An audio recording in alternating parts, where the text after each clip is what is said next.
Matthew Kruse here. I made it to Brazil. I flew in here last weekend and I haven't got a great crop tour yet, but the little bit that I have seen in our region here in the state of Minas Gerais looks very good. They've been getting very good rains.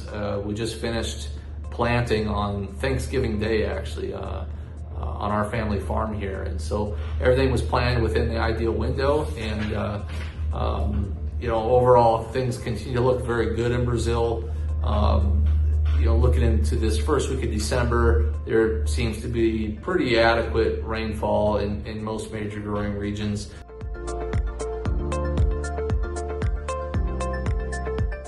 I do, however, want to point out that kind of looking out further into December and out through December 17th, that there is kind of a drying pattern in that northeast part of Brazil that begins to spill over and kind of extend into the center-west region, like Mato Grosso and the state of Goiás.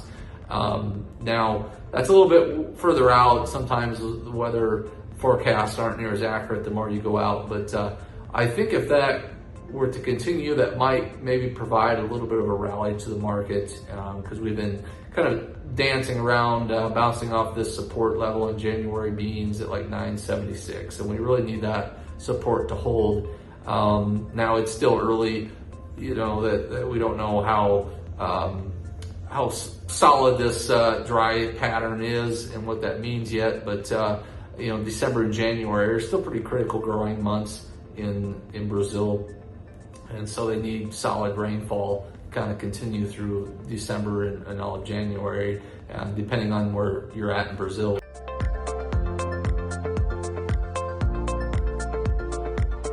Looking at the farmer profitability in Brazil, they've been benefiting from a weaker currency. As the US dollar has been strengthening, the Brazilian real has been weakening, and a lot of that's just because the government is spending too much. They're having a hard time kind of balancing their budget, and President Lula had announced some budget cuts, and that the market was expecting a lot more than that. So that kind of sent the Brazilian real to a new all-time low, to over 6 reals per dollar.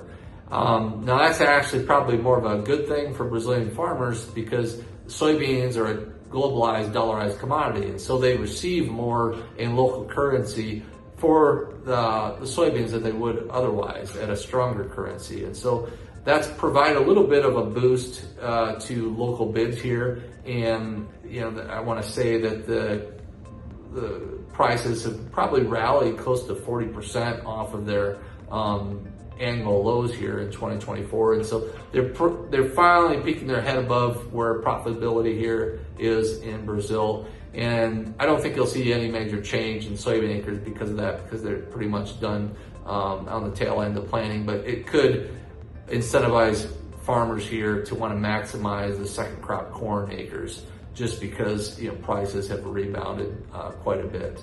And so that's kind of where they're at right now in Brazil.